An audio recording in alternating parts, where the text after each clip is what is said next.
Rodolfo Franco presenta Diálogo Franco. Porque la noticia hay que analizarla, encontrando las diferentes versiones en un diálogo franco, con el periodista y analista político Rodolfo Franco. Y si lo dice Rodolfo Franco, es porque es cierto.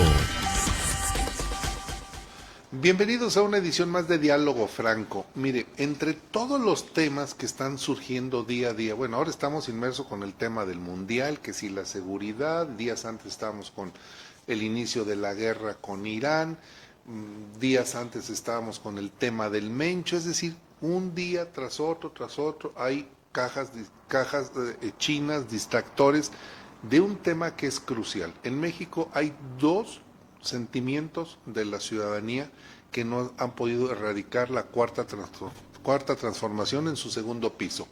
El tema de la inseguridad y el tema de la salud. En la salud seguimos con el desabasto de medicamentos, se han ido corrigiendo, pero existe todavía desabasto de medicamentos. Recuerde que hubo un tema de cancelaciones por sobrecostos, tenemos aumento de población sin acceso a la salud, tenemos crisis en hospitales públicos, cuando llueven parecen regaderas, hay incremento en litigios, pleitos, demandas en contra de los servicios de atención médica. En realidad no hemos podido resolver un problema que comenzó con la cuarta transformación cuando Andrés Manuel López Obrador fue presidente de la República y tumbó el Seguro Popular, que si bien tendría algunas fallas y errores, todo era perfectible, se podía corregir. Lo tumbó, se fue a la UNOPS a conseguir medicamentos, no funcionó, le entregó la adjudicación a un área de la Secretaría de Hacienda, no funcionó. Bueno, un desastre, terminó con su megafarmacia que no sirvió para nada, luego creó el famoso INSABI que nadie supo para qué era, que luego dijeron era un paso nada más para la transformación de lo que hoy conocemos como INS Bienestar, rifó el avión, una parte de los boletos o ganadores iban a recibir el dinero para equipar hospitales, están inaugurando hospitales que tenían casi 20 años en su construcción, es decir, un verdadero desastre. Y de nada sirve la pensión del bienestar y los diferentes programas sociales porque ese dinero se está utilizando para comprar medicamentos o para comprar algunos insumos para las cirugías. Nada menos hace un momento nos estaban mandando un mensaje solicitando apoyo para un tema de salud y esto sigue siendo un desastre. Pero qué mejor que un especialista, un estudioso del tema y que ha estado constantemente haciendo los señalamientos de los hierros, los errores. Últimamente con el tema de las vacunas. En México se dejó de vacunar.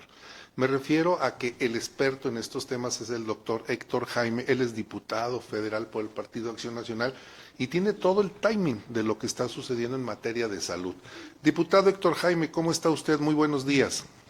Muy bien, pues un placer saludarte por primera ocasión en esta historia de vida de temas y de áreas. Muchas gracias, Roberto, porque ahorita la manera en como tú hablas, pues eres muy conocedor del tema. Felicidades. Gracias, doctor. Soy Rodolfo Franco, doctor. Rodolfo. Gracias. Decirle, ¿podríamos hacer un corte de caja, doctor Héctor Jaime?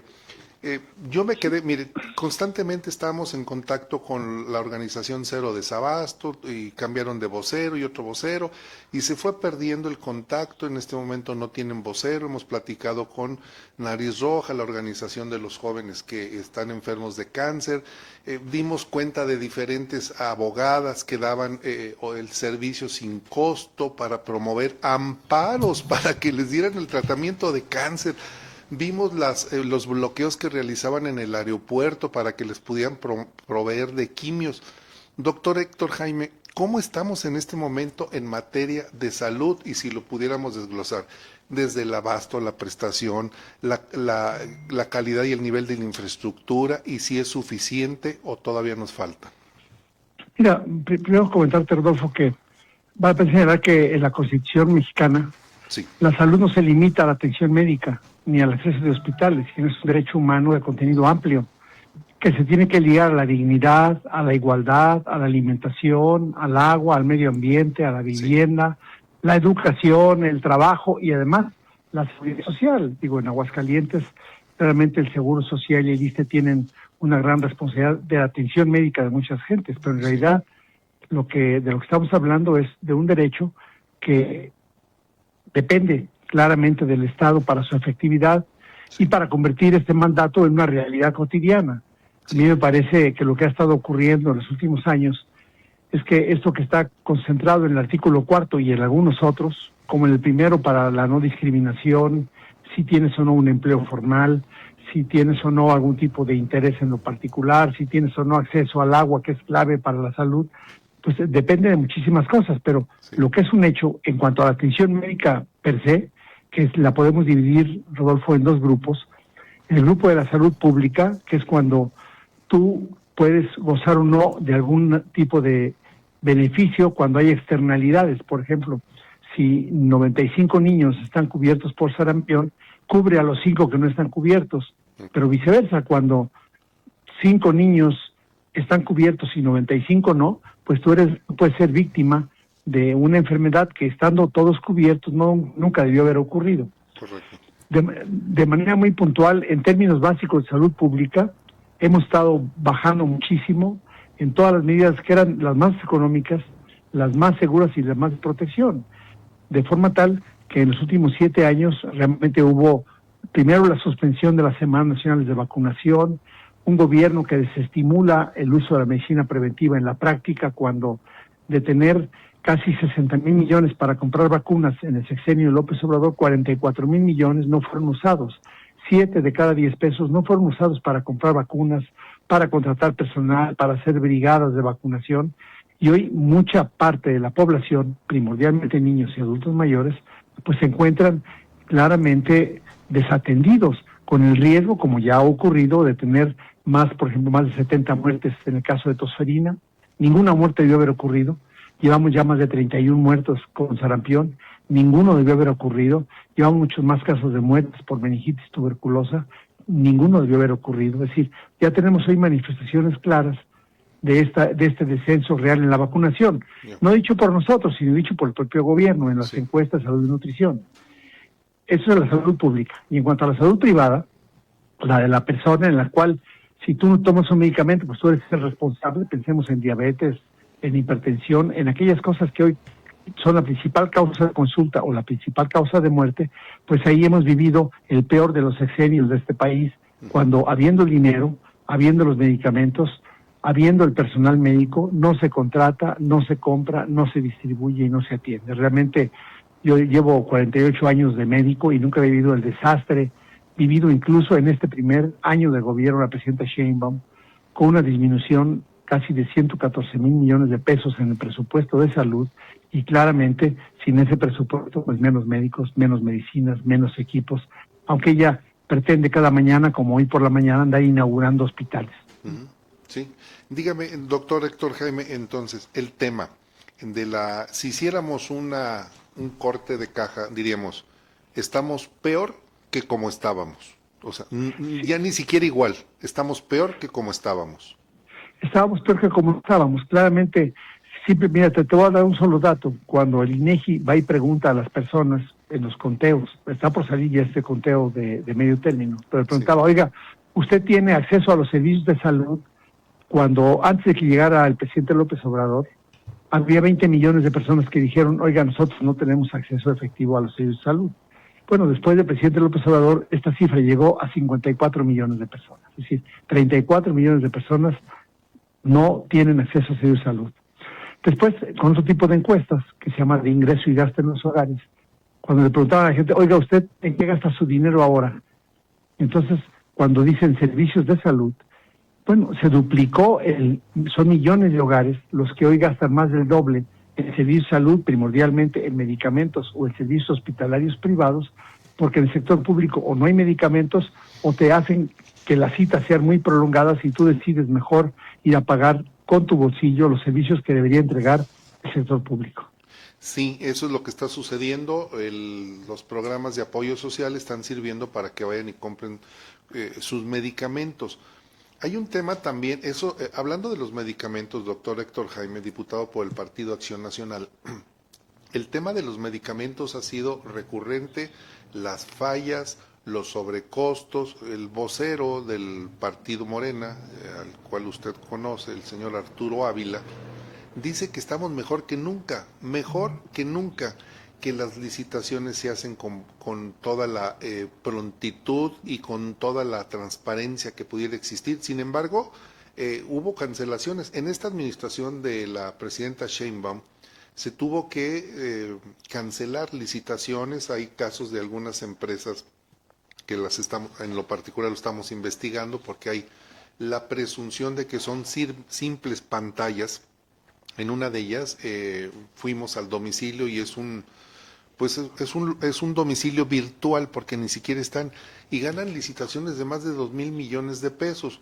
La pregunta, doctor Héctor Jaime, ¿existe un comité que vigile, que transparente la adquisición de los medicamentos? Porque ahí son miles de millones de pesos, pero que además la logística de distribución y de reparto no está funcionando, si es que los compraron, porque no llegan en tiempo y en oportunidad a las diferentes clínicas y hospitales.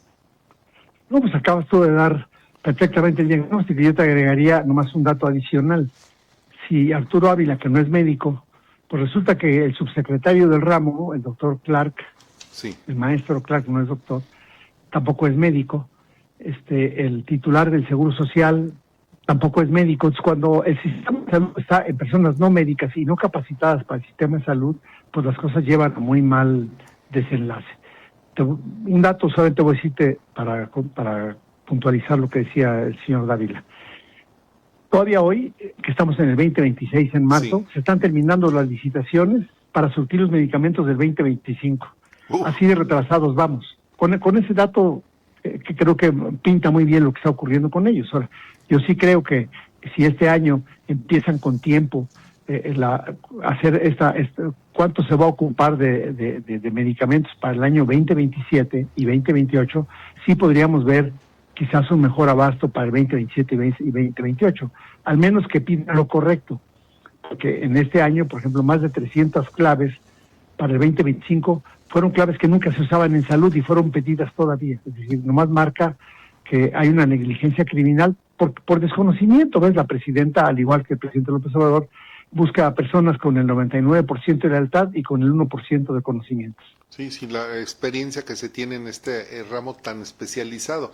Incluso Sheinbaum decía que habían reducido el número de claves que no se necesitan, que estaban sobrando y que un medicamento lo mismo sirve para una cosa que para otra, y así redujeron el cuadro básico de medicamentos. No sé si sea lo mejor.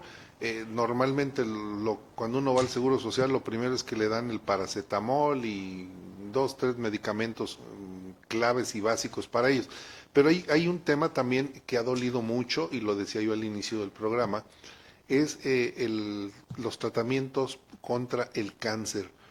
Llegó a haber incluso amparos y bloqueos para que las personas recibieran los tratamientos de cáncer. ¿Cómo estamos en este momento en ese rubro del tratamiento contra el cáncer, doctor Héctor Jaime? Seguimos igual. Mira, por ejemplo, el caso de los niños, sí, usualmente son leucemias, son tumores de la sangre, requieren 3 o 4 medicamentos. De nada sirve que te surtan 2 si faltan 2 medicamentos. Es decir, la esperanza de vida cambia mucho cuando tú no recibes en tiempo los que necesitas, en la dosis que necesitas y por el tiempo que lo necesitas. Pues claramente tenemos serios problemas para los medicamentos. Ahora, no todo se soluciona con medicamentos, hay otro tipo de instrumentos, por ejemplo, en radioterapia, equipos para dar terapia a través de otro tipo de mecanismos. Y por darte un ejemplo, el Hospital General de México lleva 3 años sin tener un equipo de radioterapia. Uno de los hospitales más importantes de México no los tienen. Y algunos otros, como el Seguro Social, también en el afán de que los van a cambiar, ya sus equipos no funcionan, pero tampoco han puesto los nuevos. Entonces tenemos hoy claramente señalado por las propias autoridades de salud que sus equipos para entregar tratamiento del cáncer no funcionan o son incompletos. De ese tamaño es el problema hoy. Sigue persistiendo el problema, la infraestructura hospitalaria, porque por lo que me comenta, sigue habiendo hospitales, hemos dado cuenta de hospitales inconclusos, no hay camas, bueno, se refleja en los videos, los tienen en el piso, improvisaciones, que es gente muy valiente y muy entregada a su trabajo con vocación, enfermeras y enfermeros que están tratando de hacer su trabajo porque no tienen los insumos mínimos. falta de equipamiento médico, algunos hospitales que han tenido problemas de contaminación, quirófanos que no están funcionando, hospitales que luego no tienen agua, otros que al revés cuando llueve se inundan, como dice, equipos obsoletos.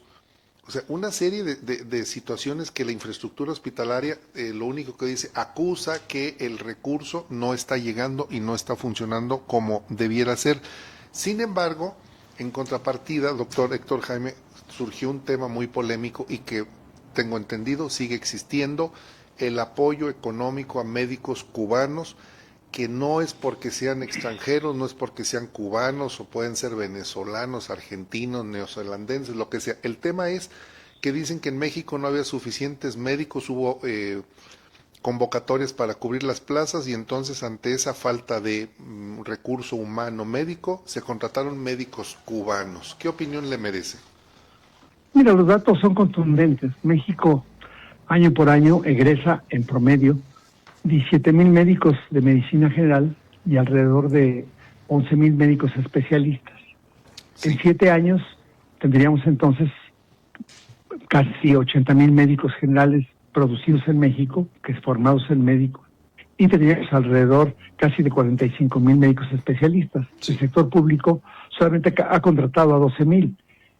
Cuando todo el sector público contrata en promedio 250,000 médicos en México, entre médicos y enfermeras, pues claramente el traer a 2,000 médicos cubanos es simplemente un pretexto para poder enviar a la isla dólares, recursos, en un mecanismo donde el propio personal que llega a México son esclavos del sistema cubano, y por el otro lado ni siquiera sabemos si son médicos. ¿Ves? Lo que ha surgido en muchos otros lugares del mundo, cuando ya se audita el tipo de profesionales que vienen a México, que van a otros lugares donde se da el mismo tipo de sistema, pues muchos de ellos no son ni siquiera médicos. Entonces el otro riesgo es el riesgo a la salud, porque estas personas cuando llegan, a diferencia de los médicos mexicanos, tienen que presentar exámenes, ver ante sus pares que son competentes, están en una universidad puntual. Cuando llegan de Cuba, automáticamente el gobierno de Morena les entrega su cédula para ejercer en México sin pasar ningún tipo de requisito.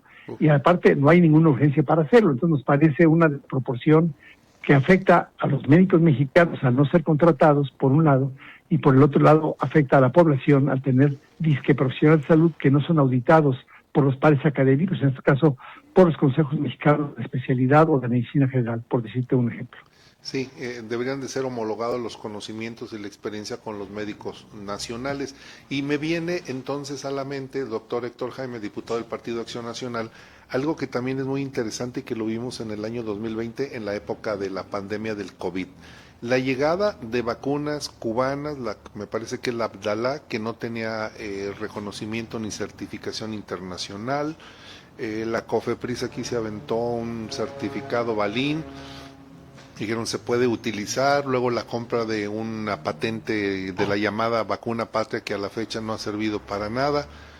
La COFEPRIS también se ha prestado a hacer la simulación a este juego de la salud. Sí, yo creo que uno tiene que ver las cosas en la distancia. Cuando ocurrió el tiempo, en la época de la pandemia, las vacunas todas recibieron atención prioritaria, se llaman autorizaciones emergentes. Entre ellas Abdala, pero hubo muchas otras que hoy ya no tienen tampoco el permiso para aplicarse en México, porque a lo largo del tiempo se vio que no eran tan efectivas y no podían ser actualizadas. Es decir, en el año 2021 podría estar justificado aún ese tipo de vacunas. Pero estamos en el 2026, por ejemplo, yo debo reconocer ahorita al doctor David Kersenovich que las vacunas contra la COVID que se están poniendo ahorita todavía a finales de esta época invernal, ya son vacunas de RNA mensajero actualizadas para los virus del SARS-CoV-2 que está circulando en estos momentos por el país. Sí. Ya no se está aplicando Abdala, no se está aplicando Sputnik, ni muchas otras más vacunas, 7 de ellas que se pusieron en México y que actualmente pues ya no son autorizadas para su uso ordinario. Entonces, eso que ocurrió es cierto, la fabricación de la vacuna Patria ya es una vacuna terminada y ahorita vemos más bien que la COFEPRIS está poniendo todos los pretextos del mundo para no poderla liberar. En realidad, el gobierno mexicano participó con muy pequeña inversión, queriendo explotar mercadotécnicamente el tema, y ahora que ya está la vacuna puesta con base de datos formulada en RNA mensajero, pues tampoco la autoriza en estos momentos. Realmente está batallando para que se autorice, pero la vacuna ya está lista. Me tocó ver una presentación en la Academia Nacional de Medicina de México, Sí. y la vacuna está lista. Aquí con lo que está batallando es ahora con que su autor está poniéndoles ahora frenos para que caminen. ¿Para qué, perdón, doctor? Para que camine la vacuna, o sea, la vacuna ya está puesta en el laboratorio, ya está ya está para producirse, pero no le autoriza el uso ordinario. La COFEPRIS, que sí le autorizaba como uso de emergencia. Va. Cosas que hemos visto solamente en México. Dígame, doctor Héctor Jaime, ya no le quito mucho su tiempo, nada más me gustaría conocer su opinión en el tema de la prevención, que es básica y fundamental, y siempre se ha dicho, lo que se pueda prevenir, lo que se pueda prever, no nos va a llevar hasta los gastos catastróficos que tenemos en materia de salud. Hay enfermedades como la diabetes, la hipertensión, los infartos, las enfermedades al corazón, que todo esto, y ahora una enfermedad más que se llama salud mental, que no la habíamos visto aparecer en muchísimos años.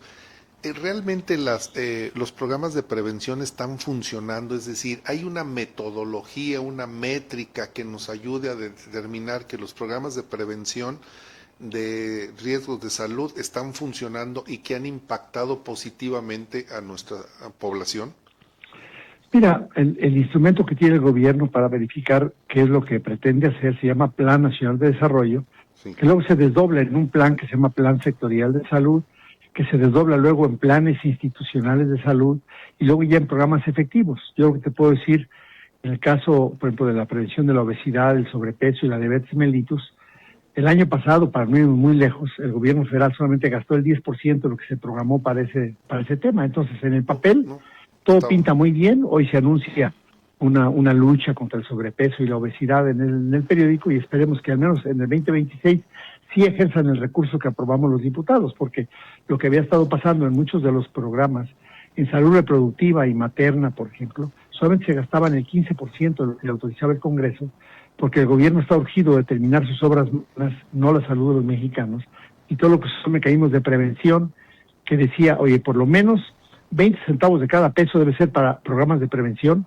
Eso fue borrado por Morena, no se ha puesto en la ley, y entonces cuando no están obligados a ponerle un dinero específicamente a la promoción y prevención de la salud, claramente no van a funcionar las cosas. Y hoy fue quitado de la ley, fue quitado de la ley de ingresos, fue quitado de la ley de egresos, que hubiera un mínimo, digo, al menos 20 centavos de cada peso para la promoción y prevención de la salud. Está quitado, es muy poco el dinero que se señala para ello, y a pesar de que el programa marco se llama República Sana, de la presidenta Sheinbaum, pues no se lleva cuando ya vas a voltear a ver el dinero, ¿no? Lo que se decía, sigue el dinero para ver si es cierto, claramente es mucho menor que lo que se recomienda en cualquier programa internacional para promoción y prevención. Ahora, hay muchas de estas cosas que dependen de ti y de mí, Rodolfo. Hacer ejercicio, dormir bien, no estar pegado a las pantallas celulares, etcétera, etcétera. Hay muchos temas de salud que también dependen de mucha concienciación, y también ahí este papel de concienciación desde el gobierno federal no se hace con la intensidad de vida ni de los gobiernos municipales, y en ocasiones, pues yo no sé si tú ahorita dejaras ir ahí en Aguascalientes o en algún otro lugar a tus niños solos a la deportiva en la tarde-noche, ¿no? No, definitivamente hay temas que influyen también, que tienen que ver con el mayor número de pantallas, una ingesta calórica superior y mucho menor ejercicio. Pues por más que quieran, lo estaremos viendo en las siguientes encuestas nacionales de salud y nutrición, va a ser muy complicado revertir lo que hoy es un problemón en México, porque sí es un problemón. Una gran cantidad de personas con sobrepeso, con obesidad, y con todo lo que esto implica, mayor cantidad de cáncer, de problemas cardiovasculares, de insuficiencia renal, de ceguera, de amputaciones, y eso sí habría que ponerle mucho más atención de parte de la ciudadanía. Haciendo ejercicio, realizando ejercicio, una dieta sana, podemos prevenir esos problemas. En el caso de la salud mental, doctor Héctor Jaime, porque luego reviso los datos que publica el INEGI de las enfermedades más recurrentes y cómo viene avanzando la salud mental. ¿Cómo podemos prevenir un riesgo a nuestra salud mental? No, mira, primero el reconocimiento, hoy ya se reconoce que la salud mental está en débito a nivel mundial. Desde hace más de 15 años, el reporte mundial dijo, oiga, cuide la salud mental porque hay serios problemas. Hoy cuando le pones el foco en la cantidad de suicidios, en la cantidad de suicidios en jóvenes, en la cantidad de jóvenes que están otra vez pegados en pantalla, pues lo que vino a visibilizarlo fue el tema de la pandemia, porque te recluían en tu hogar y entonces veías las propias dinámicas familiares, cómo hicieron mucho más complejo estos temas. En salud mental hubo una gran reforma a la Ley de Salud hace apenas 3 años y medio, que pintaba bien, es decir, vamos a poner más salud comunitaria, que haya más médicos especialistas y formados en capacitación en todo el primer nivel de atención de salud. Y otra vez, en la tinta está muy bonito, pero el transitorio decía que con el mismo dinero. Entonces, en la práctica no ha habido nada nuevo en salud mental y eso es uno de los graves problemas que tiene hoy México. Tú bien lo señalas y me parece que es importante que todos los familiares, todos tenemos un hijo, una hija, estemos muy al pendiente de el tiempo en pantalla y por otro lado de actitudes más saludables. Sí, hay muchos rubros. Utilizó, doctor Héctor Jaime, un término, débito. Me quedo con ese término. Hay un débito todavía, no solamente en la atención a la salud mental, en muchísimas cosas más. Y yo me quedaría al final, doctor Héctor Jaime, con este recorrido breve que hicimos por el tema, el rubro de la salud que le pega. Todas las encuestas acusan, uno, lo que más le preocupa a la sociedad es la inseguridad, la economía, la salud y la educación. Son 4 rubros con los que no se ha... Digo, habrá muchas cosas más, ¿no? Pero de 10, esos 4 son los que siguen campeando los primeros lugares. Y entonces, dígame, doctor Héctor Jaime, si usted me dijera, dame un título el resumen, un título para esta entrevista, si yo pudiera poner, en salud estábamos mejor cuando estábamos mal. Mira, Rodolfo, yo creo también, igual que tú, yo pondría 3 temas. Sí. Y hay una canción que lo refleja en su título. Dice, 3 cosas hay en la vida: salud, dinero y amor. Sí. Y en esos 3 se engloba el desarrollo humano, que puesto en Aguascalientes, en Chihuahua, en la zona alta de la Sierra Oaxaqueña, tiene que ver con la salud de las personas, su esperanza de vida al nacer, su capacidad de tener educación y claramente tomar el ritmo de su salud, y por último, todo lo que se necesita para que, además de la salud, que es atención médica, se tenga agua, vivienda, medio ambiente sano, alimentación adecuada. Entonces, sí hay tareas por hacer, pero quizás lo más importante es lo que tú estás haciendo, o sea, tomar el micrófono para que toda tu audiencia al menos pueda reflexionar tantito de lo que estás comentando. A mí me parece lo más valioso, Adolfo Franco. Muchas gracias. Al contrario, doctor Héctor Jaime, yo le agradezco su atención, que nos haya tomado la llamada y que nos reciba otra próxima para que hablemos de todos esos temas que inciden en el tema de la salud. Hace un momento lo dijo. Por ejemplo, el agua, la contaminación, la disponibilidad de los recursos alimenticios, todos forman parte de la prevención y de una buena salud. Así es. Nada más. Un abrazo a todos por allá. Gracias, doctor Héctor Jaime. Le agradezco su atención. Hasta luego. Hasta luego al doctor Héctor Jaime. Él es un médico con 48 años de experiencia, entiende la problemática, es contundente, es objetivo y nos da un panorama real de lo que está sucediendo en México. El tema de la salud, estábamos mejor cuando estábamos mal. Qué terrible, estábamos mejor cuando estábamos mal. En temas de salud, a propósito de la llegada de la Cuarta Transformación y ahora Cuarta Transformación en su segundo piso. En fin, yo le hago latente la invitación para que nos veamos el día de mañana en punto de las 9 de la mañana, que será un programa más. El de hoy es un programa menos.